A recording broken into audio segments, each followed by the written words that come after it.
Good afternoon and welcome to BizTech's Asian Midday Market Watch.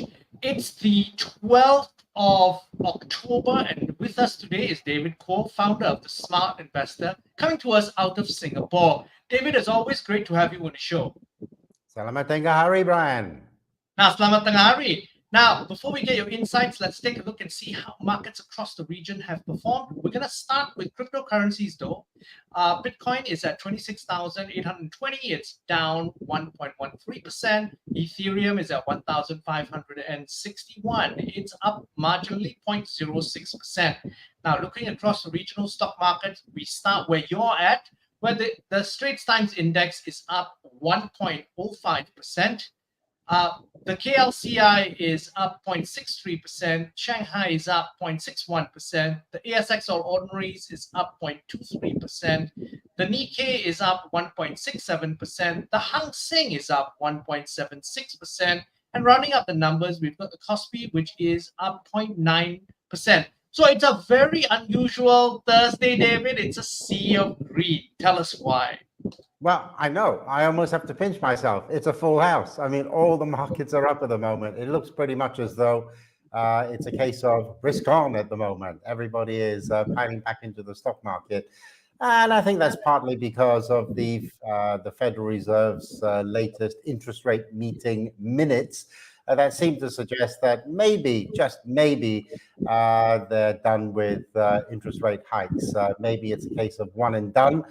So one more interest rate hike, and they think that that should be more than enough to have this restrictive policy in place, which means that they'll just let inflation gradually move downwards by itself, and they don't really need to do much more. But having said that, Brian, it really does depend on tonight's inflation data that's coming out from the US. So we've got some CPI data.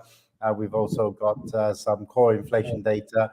And if they are not particularly good, then I think it could be a case of risk off again tomorrow. So it's more of the flip-flop that I keep on talking about. I mean, earlier in the week, we had a couple of Federal Reserve governors that came out and said, oh, I don't think we need to increase interest rates anymore. Then another one came out and said, oh, I don't think we're done just yet.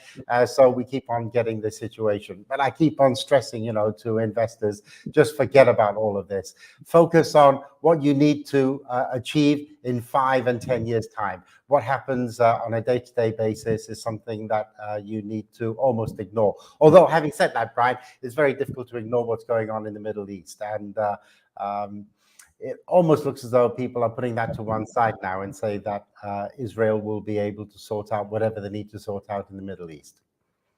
Now, closer to home then, we've had some interesting developments. Now, a China state wealth fund, Central Huijin Investment, has just bought shares in 4 of China's banks. What do you read into that? Well, this is a really strange one, Brian. I mean, we know it's a sovereign wealth fund. Central Huijin, or Zhongyong Huigam, is a investment company that is owned by China Investment Corporation, which in turn is owned by the Chinese government. So why isn't the Chinese government intervening itself, but instead sort of telling one of its subsidiaries to actually go off and buy Chinese bank shares? What is the purpose behind that? And I think, number one, we can probably read into the fact that maybe China is running out of money, or the Chinese government is running out of money. And they're saying that, hey, we've got this investment company over there. You go off and go and buy some shares and see if you can stimulate the market. And it seems to have done the trick because they have actually sort of went out and gone off and buy shares in these 4 big Chinese banks. It's given the market a little bit of confidence. The question, however, is what happens when they stop buying those shares? If they were to stop buying those shares, would the private investors then say, right, I'm not going to put any more money back into the stock market, and I'm just going to take my money out, and thanks very much, I've made myself a little profit, so I can go now and just sort of bank my profits. The problem, I think, is that most governments around the world, including China, they don't really have that firepower anymore. This is not 2008, when they could actually come in with their big bazooka and go in and sort of say, I'm going to flood the market with liquidity and try and sort of solve the problem. China has several big problems on its hands. The first one is youth unemployment. The second one is the property market. And of course, they have a third one, which is deflation. Prices are coming down. And they have a fourth one, which is that the economy is slowing down. So what can it do? I just think that getting a state-owned company or a state-owned investment company to come out and put a few yuan into Chinese banks isn't really going to solve the problem, because it hasn't really addressed the main problem, which is the crumbling housing market, unemployment, slowing growth, and deflation, Brian.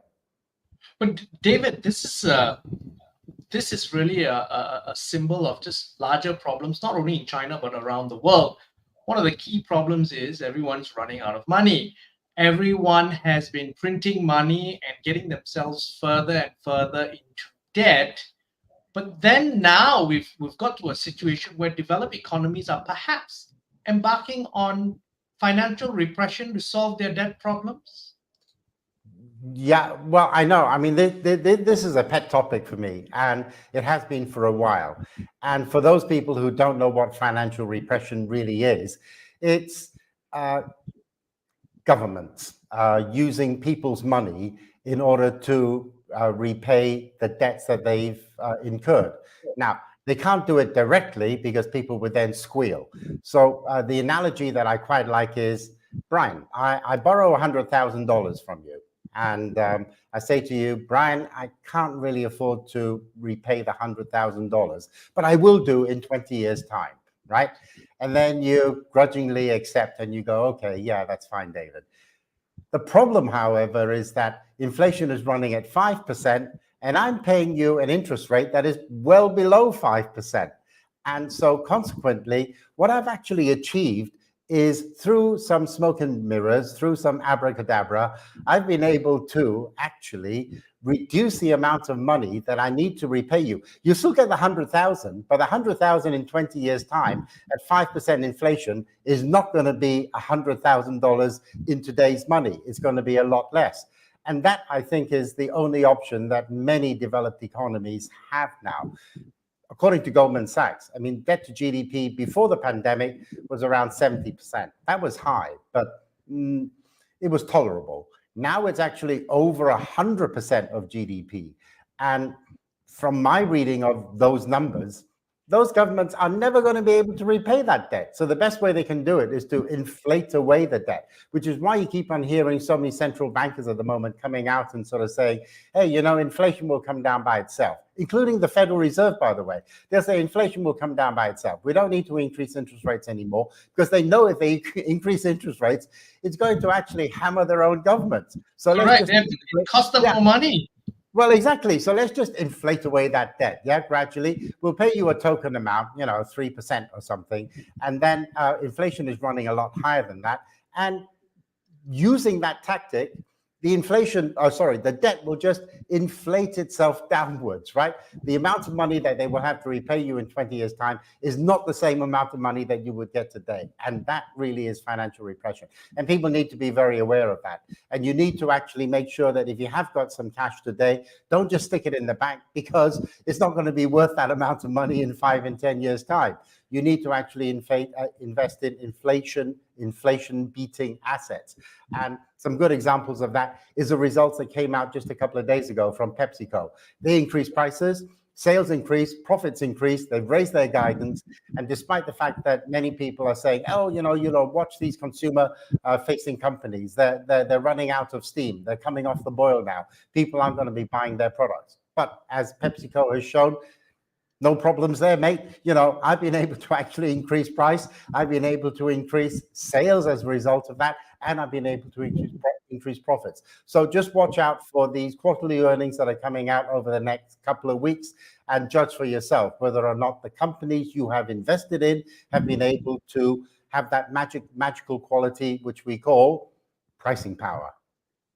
Now, on that note, David, thank you very much for your insights. Thanks for coming on the show. Thank you. Now, we've been speaking to David Kuo, founder of the Smart Investor out of Singapore, on BizTech's Asian Midday Market Watch. I'm Brian Fernandez. This interview will be on our website, www.biztech.asia, as well as our syndication partners, TV stations, radio stations, and websites. Thanks a lot for tuning in.